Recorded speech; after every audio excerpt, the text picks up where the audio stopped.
spesial gitu yang kita rasain tapi sulit dijelasin, deskripsikan. Kita ngerasa pas bangun subuh tepat pada waktunya, cuci muka, pusingnya hilang, kita merasakan ada as-sakinah. Ya Allah, kok subuh ini rasanya tenang banget ya?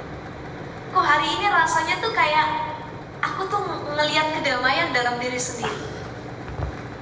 Bermula dari sholat subuh. Tapi ada orang yang subuhnya kesiangan. Subuhnya Dia kesiangan. masuk aja jam 7:30, disitulah dia bangun. Padahal 5 alarm udah dinyalain semuanya. Alarm suami, alarm dia, rumah, orang tua, anak udah nyalain, tapi nggak ada yang kedengeran. Dan begitu bangun tuh ruwet, pusing, udah bercahaya di mana-mana, matahari udah tinggi, bawaannya pengen ngomel, marah-marah, suntuk hati kita. Ada something wrong, ada yang salah dalam diri kita. Kenapa? Berarti kalau kita merasakan kesuntukan ketika bangun subuh kesiangan, itu tanda hati kita belum mati.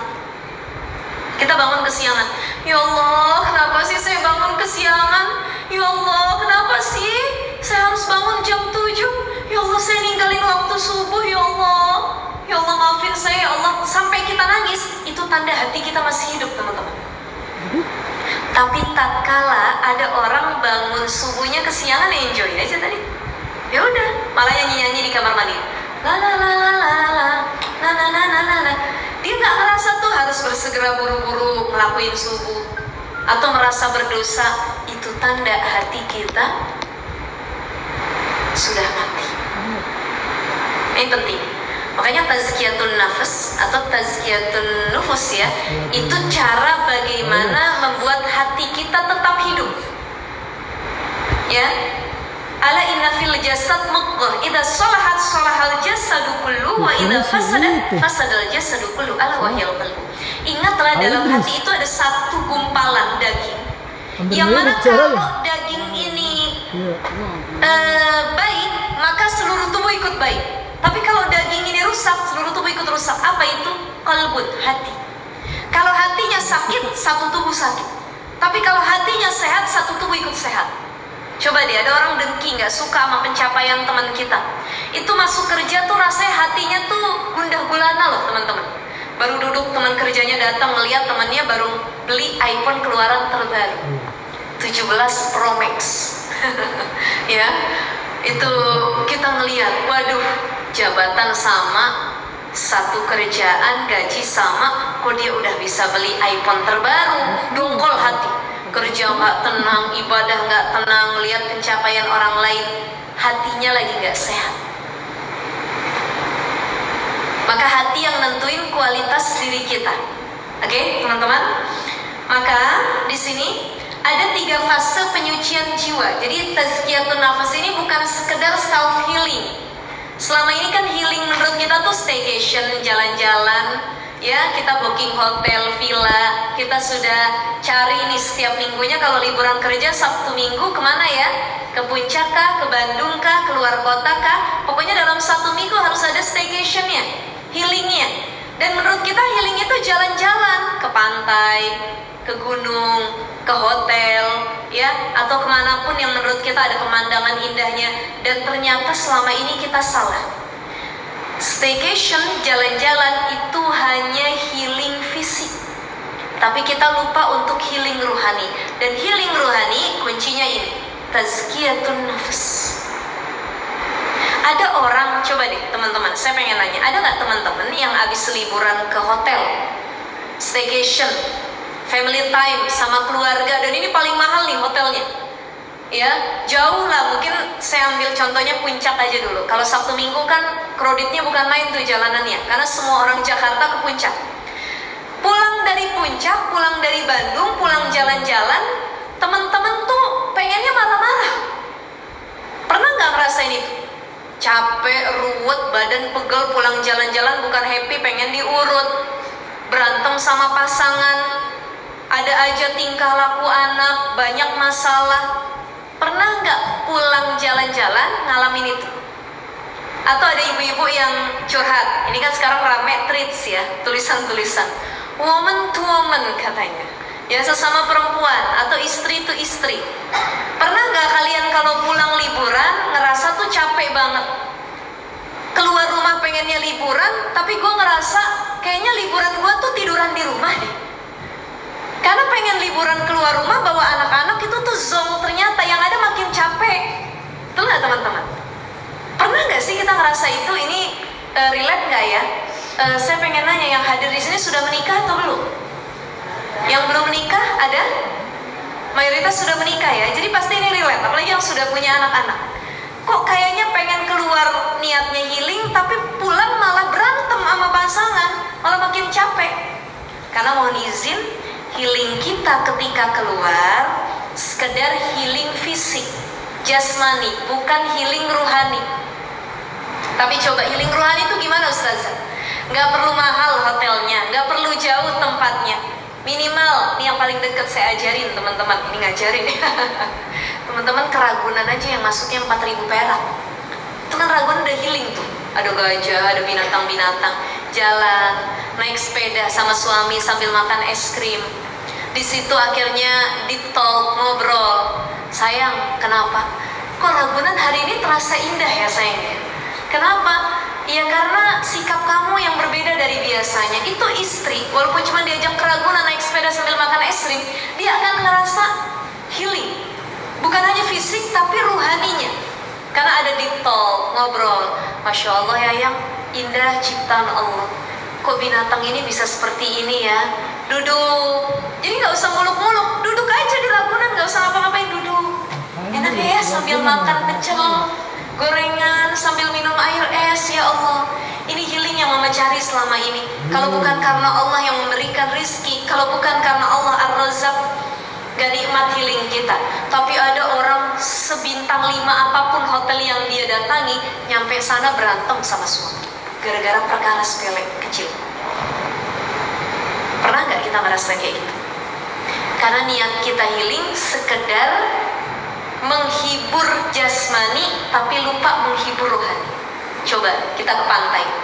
Masya Allah, Allahu Akbar, Subhanallah. Ya Allah, kalau bukan karena Engkau yang menciptakan pantai ini, aku nggak tahu deh siapa yang mampu membuat keindahan ini ya Allah. Jadi cara dia memandang alam tuh jadi apa ya? Self healing. Nah itu yang penting kita lakukan ketika kita staycation ataupun jalan-jalan. Ya, jadi niatnya staycation bukan cuma self healing untuk jasmani, tapi yang paling penting adalah rohani. Ya, oke. Fase penyucian jiwa. Jadi kata Imam Al-Ghazali, orang itu ketika tazkiyatun nafas ada fase-fasenya. Yang pertama apa? Tatahur. Tatahur ini adalah zikir lisan, batin, dan perbuatan. Semua diarahkan untuk mengingat Allah. Jadi ingat Allah itu bukan cuma datang ke majelis taklim, teman-teman, bukan cuma duduk ngaji. Siapa yang bisa baca hati teman-teman hari ini ingat Allah? Jangan-jangan lagi ingat yang lain. Wajahnya ngelihat saya, matanya, kupingnya mendengarkan kajian saya, tapi mungkin hatinya ada yang kemana-mana. Ada yang hatinya udah mikir nanti hari Sabtu hotel mana yang gue datengin ya? Kira-kira cicilan jumlahnya ada berapa ya? Itu kan gak fokus hatinya, ya.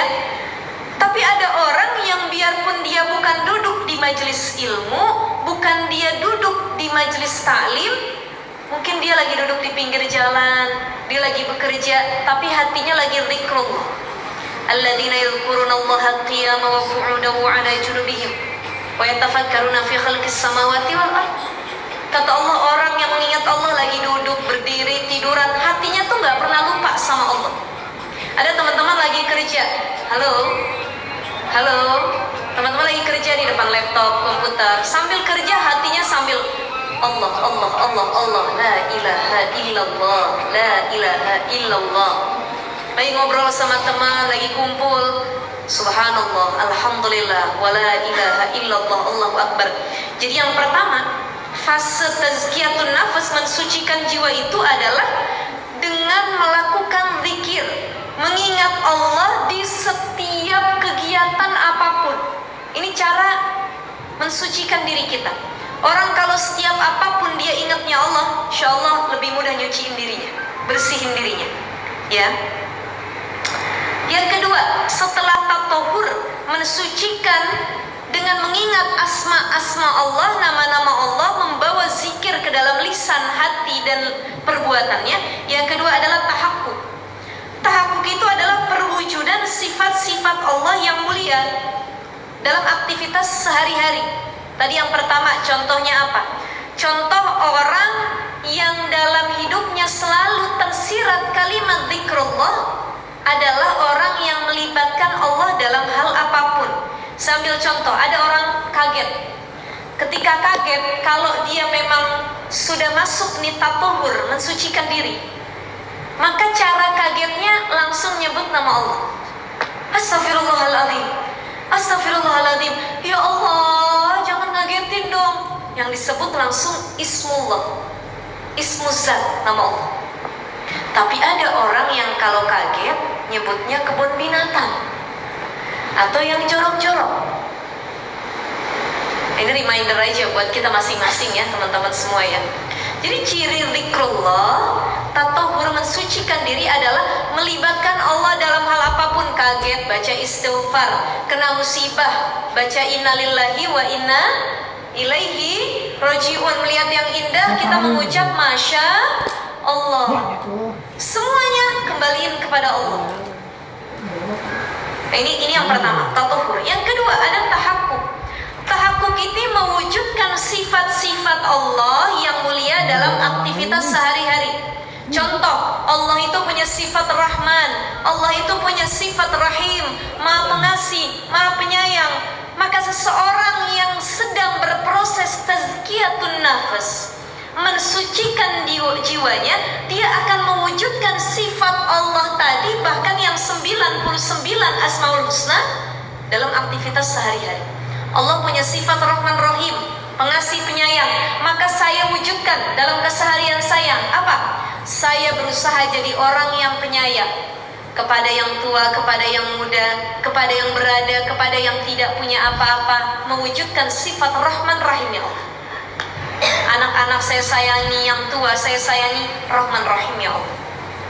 Allah Al-Ghafur, Maha Pengampun, kita wujudin dalam kehidupan sehari-hari.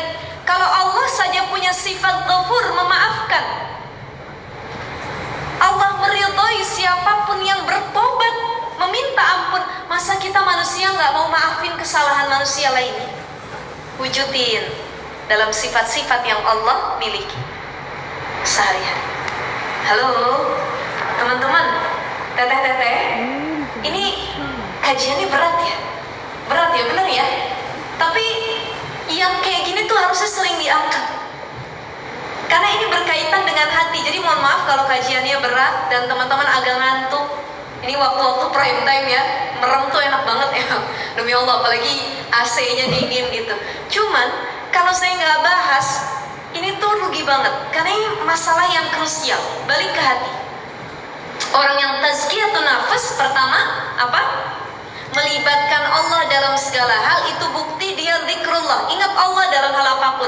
Mau makan baca bismillah, mau tidur baca bismillah, hubungan suami istri baca bismillah, apapun selama itu kebaikan, kalimat Allah, bismillahirrahmanirrahim. Tadi yang kedua, Allah punya sifat yang 99 diwujudin dalam kehidupan sehari-hari. Ar-Rahman, Ar-Rahim, Al-Ghafur, Al-Wadud. Ya, Allah itu maha kasih sayang, maha mencintai. Maka kita juga harus menebarkan cinta terhadap sesama. Ini yang harus kita lakukan. Dan yang ketiga, tahap ketiga setelah kita zikrullah, tatahur, setelah kita tahakkuk, mewujudkan sifat-sifat Allah dalam keseharian kita, yang ketiga adalah takhalluq. Bukan cuma diwujudin, tapi dibiasakan, diistiqomahkan. Ada pembiasaan akhlak baik dalam kehidupan sehari-hari dengan efek mengingat Allah dan merealisasikan sifat-sifat Allah. Apa teman-teman yang tiga tadi?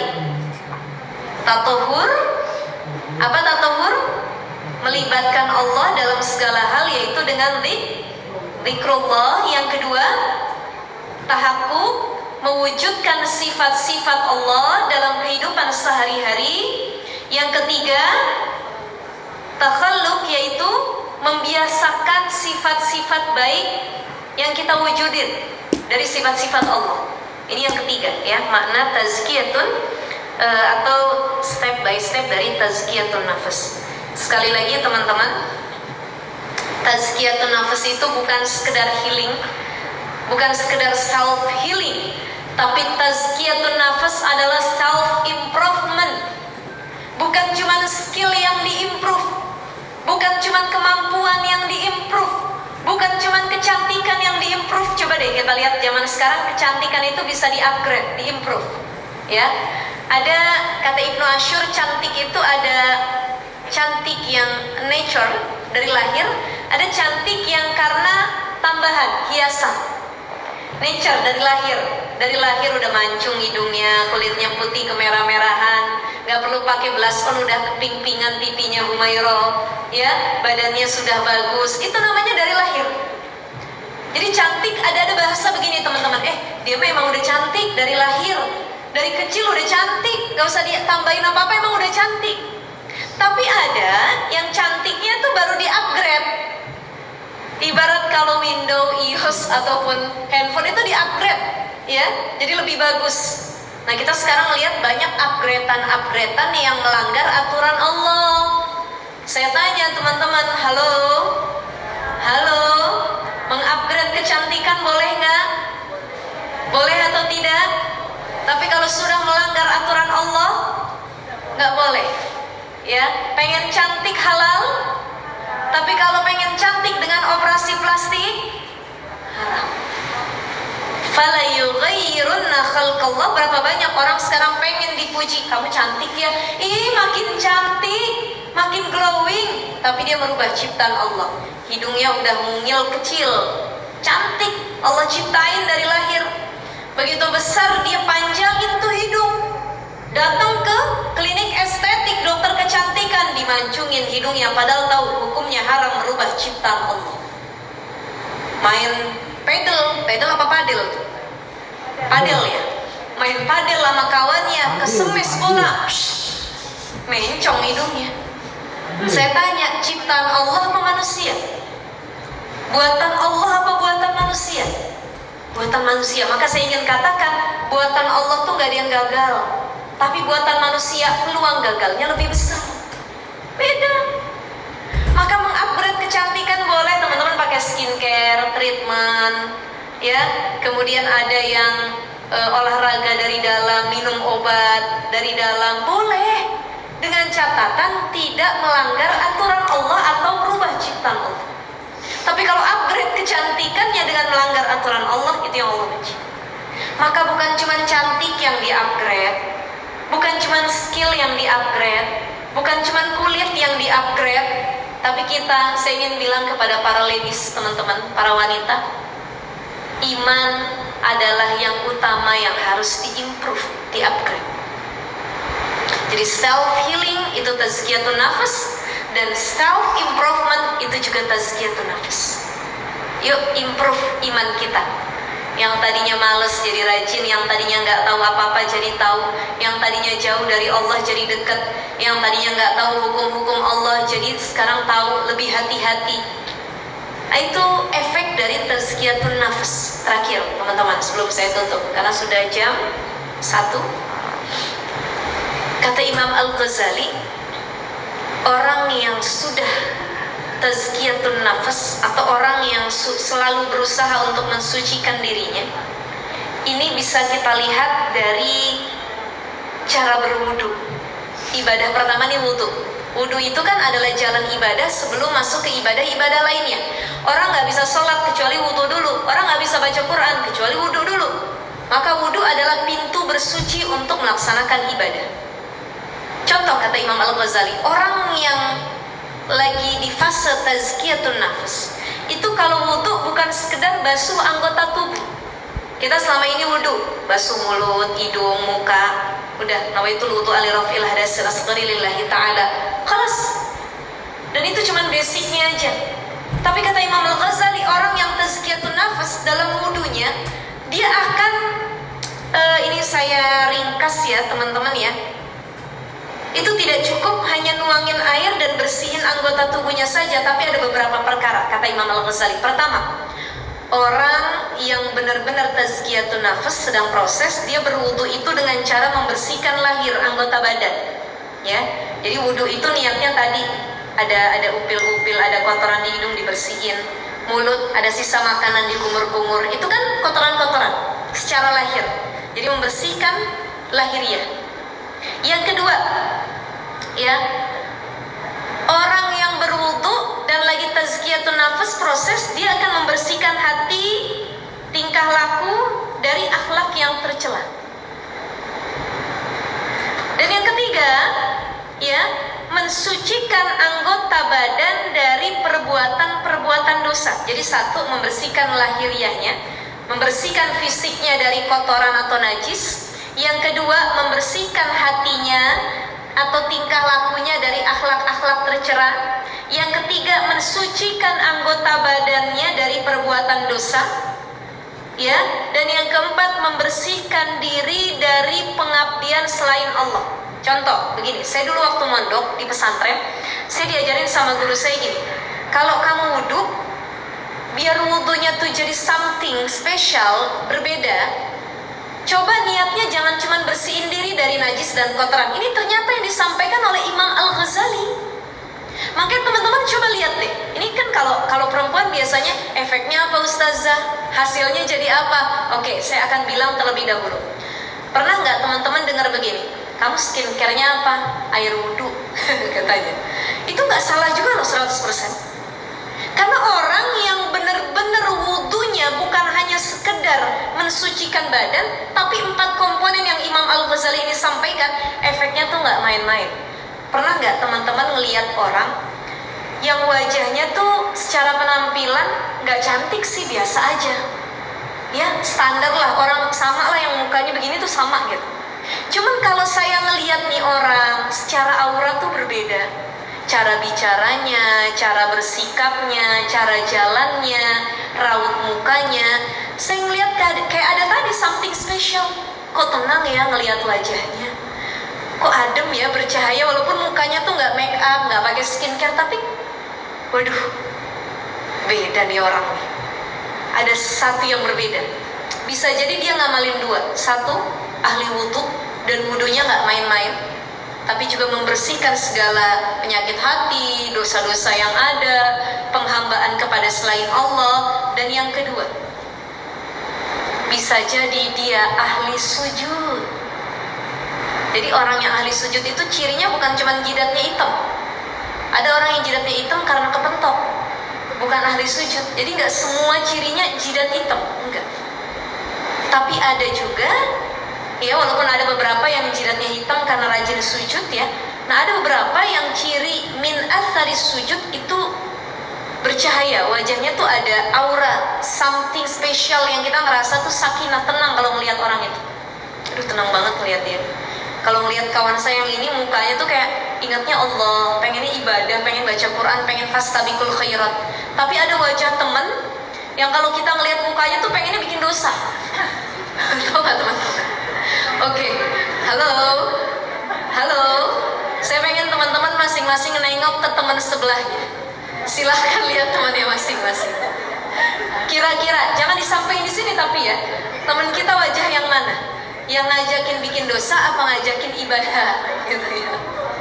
Oke, jangan dijawab, cukup bilang dalam hati, oh oke, teman saya ngajakin ibadah gitu ya. Dan insya Allah mudah-mudahan kalau saya ngeliat wajah-wajahnya ini ahli ibadah semuanya, ahli wudhu, ahli sujud semuanya. Nah itu coba ya teman-teman, ada teman yang kalau baru datang tuh kita nanti-nanti kehadirannya, karena apa? Kita merasa nggak ada dia tuh nggak asik tongkrongan dan nggak ada ketenangan. Karena kalau dia datang tuh nasehatin, senyumnya bikin tenang, ucapannya tuh ngingetin ke Allah. Tapi ada temen yang kehadirannya dinantikan bukan buat ibadah, tapi bikin dosa. Si itu mana sih? Kok lama banget sih? Kenapa? Ya gue gak sabar, dia bilang ada berita terbaru yang mau dia sampein hari ini loh. Memang dia yang tahu, dia loh kuncinya ada di dia. Begitu dia baru datang, buka pintu, kita ngelihat raut mukanya bukan karena pengen ibadah, tapi pengen nungguin gosip terbaru. Ya, sini buruan. Dia udah langsung nyampein, tau gak lo, bener nih, maaf ya gue telat ya, tadi karena gue tuh agak lama gitu. Kenapa? Ternyata si ABCD. Nah ini ternyata teman yang bawa maksiat. Astagfirullahaladzim. Udah kita istighfar masing-masing aja ya. Takutnya bukan teman kita, malah diri kita yang begitu ya.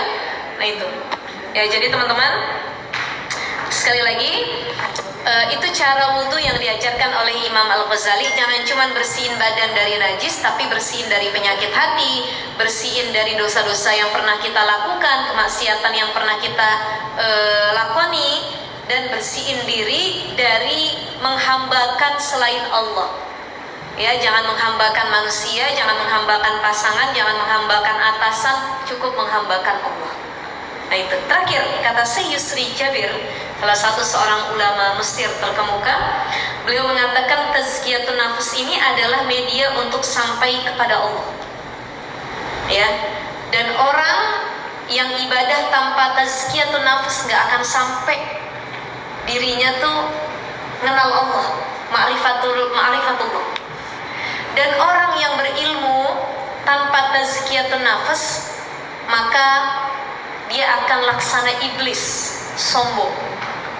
Jadi tazkiyatun nafs itu media ngedekat sama Allah dan media diri kita lebih tawadu. Oh, saya nih kembali ke Allah, semua dari Allah, bukan karena saya yang bisa, tapi Allah yang memberikan saya kemampuan.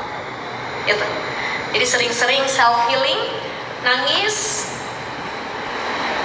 refleksi diri, apa yang harus saya benahi ya Allah, libatkan Allah dalam segala hal, wujudin sifat-sifat Allah dalam keseharian kita, dan jangan pernah mengajak diri kita, hati kita untuk menyembah kepada selain Allah. Ini bentuk tazkiyatun nafs. Mari sama-sama jadikan tazkiyatun nafs ini sebagai media jalan pulang. Sebelum saya tutup, terakhir, orang kalau pengen pulang nanti dengan keadaan yang baik, karena sudah punya bekal tazkiyatun nafs tadi, sudah bersih jiwanya, dan cara meraih tazkiyatun nafs itu bukan cuma dengan 3 tadi, yaitu banyak-banyak zikrul maut, aksiru zikro hadimil lazat. Banyakin mengingat perkara yang mutus kenikmatan dunia. Ya Allah, kalau saya mati gimana ya? Nanti baju-baju saya buat siapa ya? Nanti gaji saya dipegang siapa ya? Nanti perhiasan saya sama suami dikasih ke siapa ya? Nanti suami nikah lagi sama perempuan bagaimana ya? Itu kan ketakutan tuh. Ketakutan. Maka ini belajarnya dari dzikra hadimil lazat, ingat kematian, dan itu adalah sesuatu yang hak. Insya Allah akan lebih mudah merecharge iman kita untuk terus mensucikan jiwa kita. Baik teman-teman, karena sudah jam 1, sebelum saya tutup, ada pertanyaan? Allah. Baik, kami buka sesi pertanyaan untuk peserta yang hadir di ruangan ini.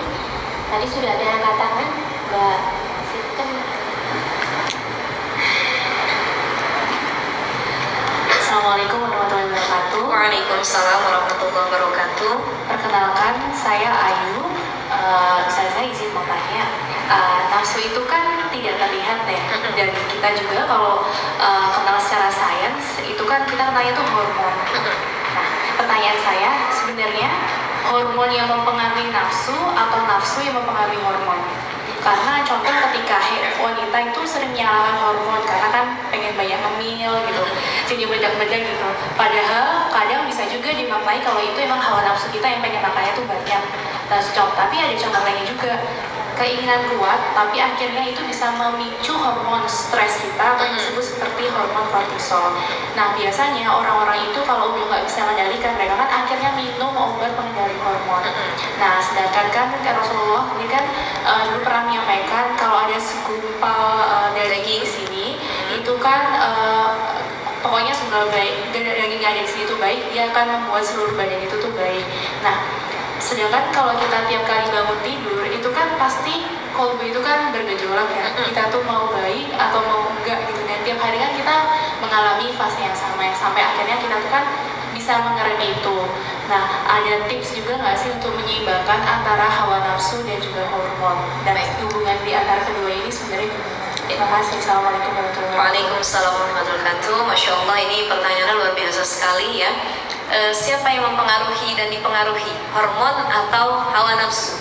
Jadi kalau dalam kitab Naswaul Ibad, yang bikin orang bikin dosa itu 2. Al hawa an nafs, hawa nafsu. Yang kedua adalah bisikan setan, yuwaswisu fi sudurin nas.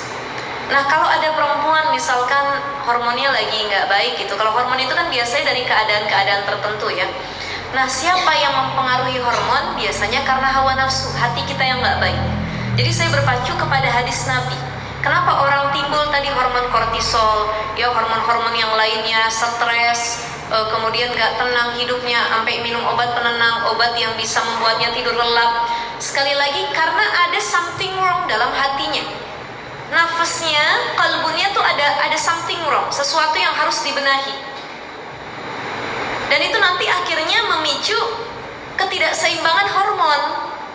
Kenapa ada perempuan haid mengatasnamakan hormon saya lagi nggak baik, jadi pengennya nyari musuh kalau lagi haid. Ada perempuan lagi haid jalan nabrak tiang, yang disalahin tiangnya. Ini siapa sih yang bikin tiang di sini katanya? Orang yang dicari-cari kesalahannya, padahal mungkin ada something wrong dalam dirinya yang sebenarnya belum selesai.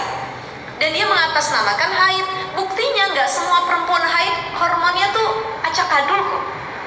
Kenapa ada perempuan haid hormonnya acak-adul? Nah, ini yang harus saya sampaikan. Karena selama haid dia memutus seluruh ibadah dan keterlibatan dengan Allah. Dibilangnya haid itu kan libur sholat, libur baca Quran. Ya udah, dia liburin semuanya sampai mengingat Allah juga dia libur. Akhirnya hormonnya terganggu. Maka yang mempengaruhi mana? Hormon atau hawa nafsu? Ya tentu hawa nafsu. Karena hatinya yang nggak baik, hawa nafsunya yang menang dalam dirinya, hormonnya akhirnya terganggu. Ya teman-teman ya, hormonnya yang terganggu. Oke, misalnya contohnya begini. Kayak tadi, perempuan itu ngerasa selama haid 7 hari masa periode ini saya nggak tenang ustazah, pengennya marah-marah, saya nggak berdamai dengan diri saya. Ya terus kita salahin ini hormon menstruasi, ya. Padahal ada satu hal yang memang harus dibenerin dalam hatinya. Saya ambil contoh tadi, dia lupa sholat, lupa baca Quran, dan lupa berzikir. Padahal harusnya orang yang lagi haid, walaupun sholat, baca Quran, wudhu itu dia nggak bisa, minimal zikrullah. Coba, dari mulai hari pertama haid kita sudah mulai berzikir. Minimal kita dengerin tausiah, kita dengerin hal-hal yang bisa ngasih insight positif ke diri kita. Nah itu nanti juga akan mampu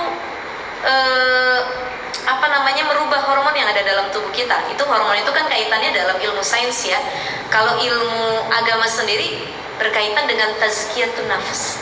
Jadi ada yang disebut dengan hormon kehamilan, hormon periode haid, kemudian hormon tadi kortisol yang menimbulkan stres dan lain sebagainya. Sebenarnya berpacunya satu, ketazkiyatun nafs. Saya nggak pengen bilang begini juga ya teman-teman, saya nggak pengen bilang menjudge bahwa orang-orang yang kena penyakit mental, ini kan sekarang rame nih tentang isu mental health ya, kesehatan mental. Ada yang banyak didiagnosis, ada yang kena anxiety dan lain sebagainya. Itu bukan karena mereka jauh dari Allah, nggak. Ada juga yang ibadahnya rajin, tapi mungkin ibadahnya sekedar gerakan, belum sampai ke tazkiyatun nafs. Maka nggak boleh juga bilang orang yang kena penyakit mental tuh kurang ibadah. Enggak, no, salah. Mungkin ibadahnya lancar, tapi tazkiyatun nafasnya kurang, jadi harus digencatin lagi. Gitu. Ini salah satu hal yang kurang lebih seperti itu Mbak. Mana yang dipengaruhi? Kalau saya mengambil kepada hadis Nabi tadi, ala wahyal qalbu. Qalbu itu tempatnya tadi iman. Jadi nafsu itu akan menang kalau imannya lagi turun, dan itu nanti akan yang menimbulkan hormon dari sisi agama.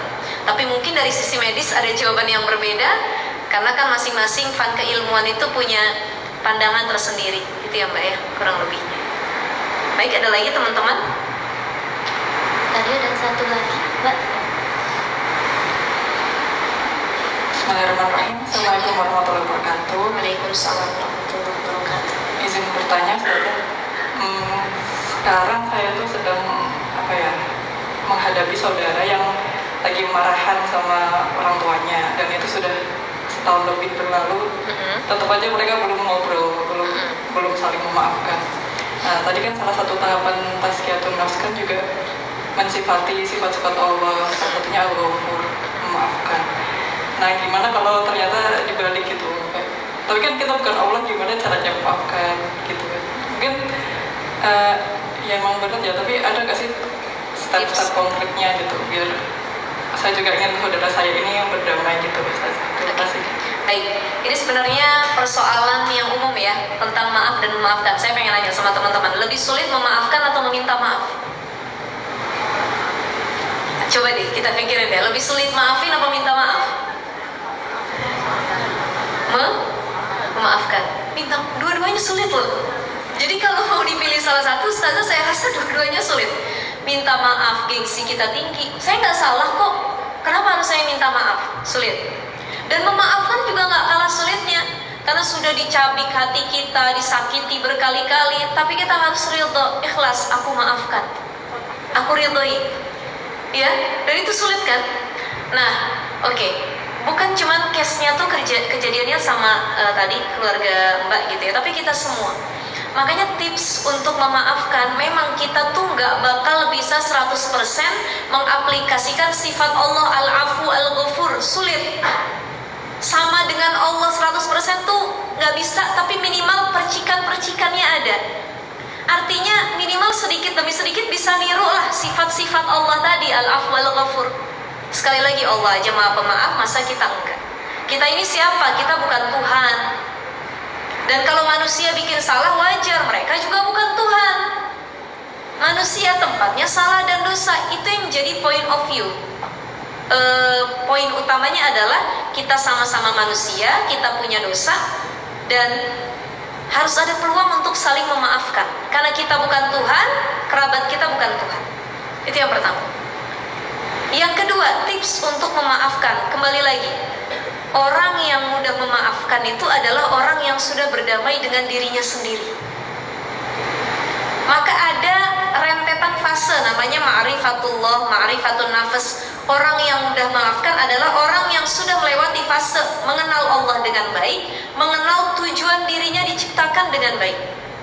Kalau dua ini sudah dipahami dengan baik, maka maaf dan memaafkan akan lebih mudah. Dan ketiga, kenapa kita harus memaafkan? Apa tips agar kita mudah memaafkan? Karena memaafkan itu impactnya bukan cuma buat orang yang bikin salah sama kita. Kan kita punya salah, mau orang dimaafin, alhamdulillah saya udah dimaafin, akhirnya hubungan saya baik lagi. Bukan cuma itu, tapi memaafkan adalah meminimalisir penyakit yang akan tumbuh dalam diri kita. Bayangin, gara-gara dendaman sama orang, hidup kita tuh nggak tenang. Yang ada tuh kita flashback mungkin mulu sama suami, misalkan suami bikin salah 5 tahun yang lalu, kita flashback terus. Ayah ingat 5 tahun yang lalu ya. Lagi naik mobil berdua, mama nggak pernah lupain 5 tahun yang lalu. Mau tidur, demi Allah mama cinta sama ayah, tapi sungguh sakit 5 tahun yang lalu. Oke lah, kita nih makhluk perempuan nih makhluk halus halus ya, hatinya halus ya, baper. Artinya perempuan ini mudah memaafkan tapi sulit melupakan. Beda sama laki-laki, laki-laki sulit memaafkan tapi mudah melupakan. Makanya momen-momen penting laki-laki lupa. Coba tanya, ayah anniversary kita tanggal berapa? Itu lupa tuh laki-laki itu. Beda sama perempuan ya. Jadi memaafkan itu juga kiat untuk tazkiyatun nafas plus mensehatkan ruhani jasmani kita. Gara-gara dendam sakit, kepikiran, tensi naik, hipertensi, ya kena gejala stroke, kena penyakit yang berat, ditahan, akhirnya timbul cancer. Banyak nggak teman-teman baca katanya kanker itu atau tumor tumbuh dari sesuatu yang dipendam.